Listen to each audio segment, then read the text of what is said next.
What's up everyone and welcome back to the MMA Zone. Today, let's get started with what's next for Alex Pereira after UFC 295 win. In the main event of UFC 295, former two-division Glory Kickboxing champion Alex Pereira cemented his place in UFC history as he knocked out Yuri Prochazka to become a two-division UFC champion. The win saw Pereira find his rhythm quickly against Prochazka as the two competed for the vacant light heavyweight title. Although the Czech samurai initially intended to keep things on the feet after feeling the power of the Glory Hall of Famer, he took the fight to the ground. For his part, Pereira was able to work his way back to his feet before landing a big combination that dropped the former champ and signaled the end of the fight.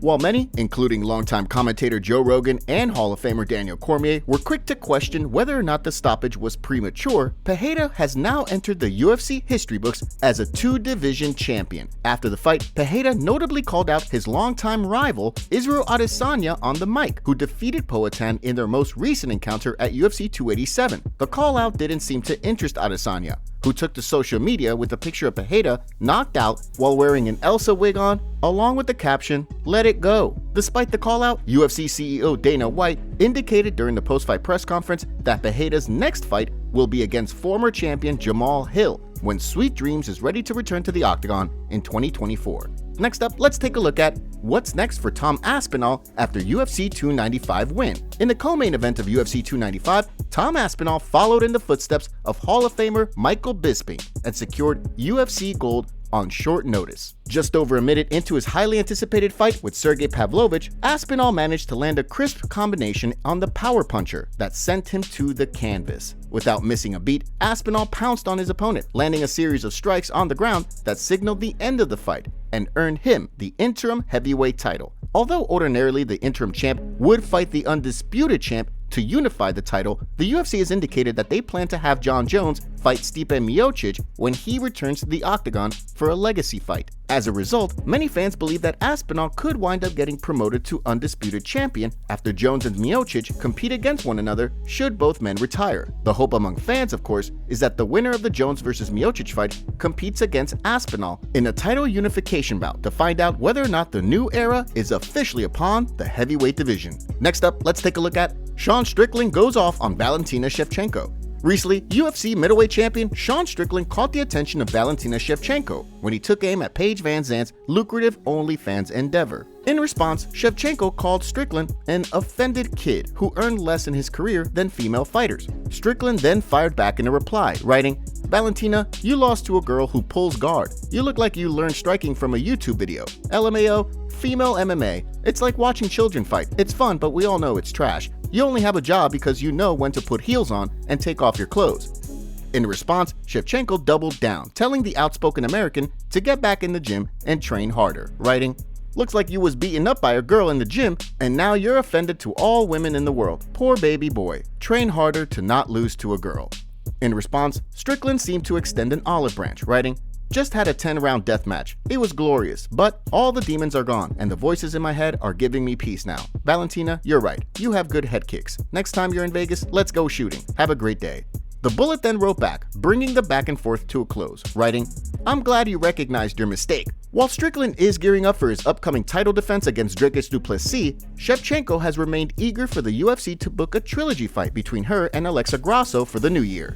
Now, let's shift gears and take a look at UFC updates. After a thrilling night of fights in New York at UFC 295, let's take a look at today's UFC updates, starting with the clash between Song Kenan and Kevin Jusei at UFC Shanghai on December 9th. The bout will see Kenan look to pick up his second straight win after an August victory over Rolando Bedoya, while Jusei will be looking to build momentum on a 4-fight win streak that saw him win his UFC debut back in August. In the new year, former light heavyweight champion Jan Blachowicz will welcome light heavyweight contender Alexander Rakic back to the octagon at UFC 297 in a fight that's sure to deliver fireworks. For Blachowicz, the fight will give him the opportunity to bounce back from a loss to Alex Pereira in July, while Rakic will look to triumphantly return after going down with a leg injury in the May 2022 fight with Blachowicz. Last but certainly not least in the way of UFC updates, we have a fight between Julia Stoliarenko and Luana Carolina added to a UFC event on February 3rd. The bout will see Stoliarenko look to build momentum on a win over Molly McCann, while Carolina will be looking to make it 2 straight wins after a victory over Ivana Petrovic back in July. With more and more fights being announced for the new year, expect the UFC to keep the ball rolling with some exciting bookings. Next, let's take a look at Conor McGregor versus Michael Chandler confirmed. After much speculation, a report from the Schmo has indicated that McGregor versus Chandler is in fact in the works for UFC 300. The news comes on the heels of widespread speculation that the fight would headline the card given McGregor's return timeline. However, fans have also been skeptical of whether or not the promotion would book the fight for the main event, given that a title is not on the line. McGregor, of course, is the biggest pay-per-view star in the history of MMA, with countless pay-per-view records backing up his star power at the box office. Despite the fact that McGregor will be coming back from a lengthy layoff and no title will be on the line, it's likely that the Irish star will headline the card. The big question is whether the promotion will look to book 1 or 2 title fights on the card. For example, at UFC 200, the UFC was expected to have 2 title fights, as well as an interim featherweight title fight between Jose Aldo and Frankie Edgar. Similarly, for UFC 100, the UFC had 2 title fights. With the UFC 300 card rapidly approaching in the new year, it'll be interesting to see what fights wind up rounding out the historic card. Next, let's take a look at Usman Nurmagomedov suspended. On the heels of his impressive Bellator 300 win, Usman Nurmagomedov has been suspended 6 months after a failed drug test for a banned substance.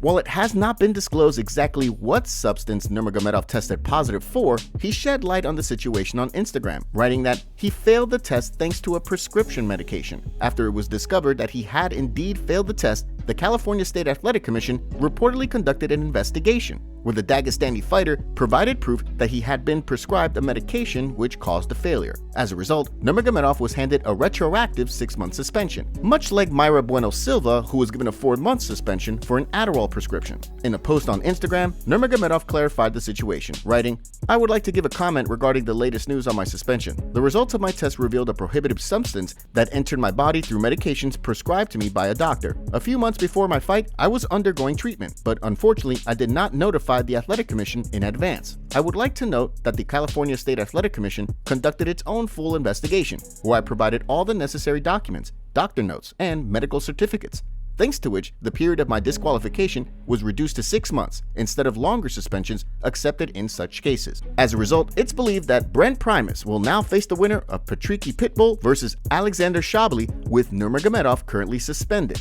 However, so far, nothing has been confirmed quite yet. Stay tuned for updates on this situation as they become available. Next, let's take a look at Jamahal Hill altercation. On Friday, a bus containing a number of notable UFC fighters was attacked by protesters who broke a window while former light heavyweight champion Jamahal Hill, former welterweight champion Robbie Lawler, and bantamweight contender Corey Sandhagen were inside. Hill was quick to take to Instagram Live to document the situation from inside the bus, while it appeared the group waited for police help to arrive after their bus became surrounded.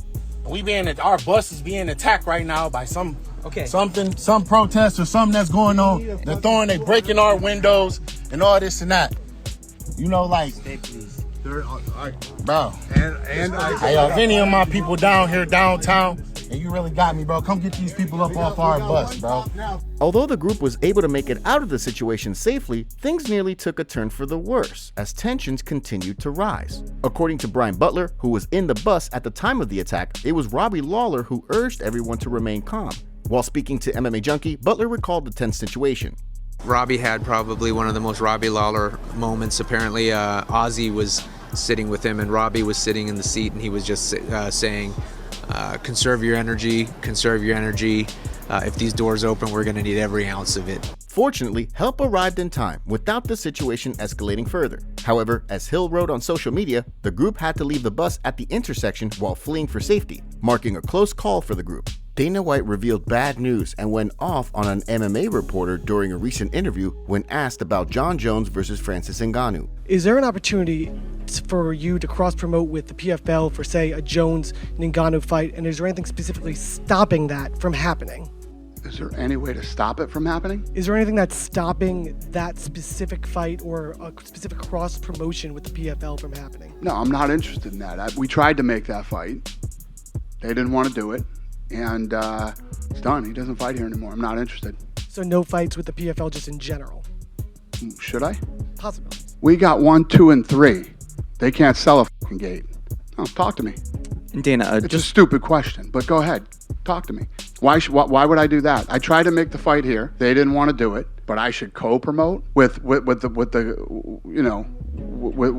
Bellator or a PFL. Why should I do that? Talk to me. I guess it's just, a partnership with ESPN or anything like that, just in general, with just co-promoting an MMA to make, MMA fans happy, just for everyone to be involved with each other. Because of ESPN? As a partnership, yes. You win the dumb question of the night. Congratulations, sir. Top comments. Pereira in his Octagon interview said Adesanya was a motivation for him while he was addicted to alcohol, and Adesanya was his rival and motivator for him to train. And now he wants to do the same because Adesanya said he would only fight in 2027 and that it would be a waste of talent for him to do so. That was the reason why he called out Izzy. This is not petty rivalry. It's one great martial artist hoping to help another. I'm glad Yuri stated that he was out. No people can take away Alex's win. The fight was not going good for Yuri. That was early stoppage for the fans, late stoppage for Yuri, and perfect stoppage for Alex. Pereira is the greatest stand-up artist to ever come to the UFC, one of the combat sports GOATs already. Make sure to leave a comment and you might get featured in our next video. Thanks for watching. If you enjoyed, make sure to subscribe and turn on notifications to never miss any MMA news. Check out our video from yesterday if you missed it. See you tomorrow.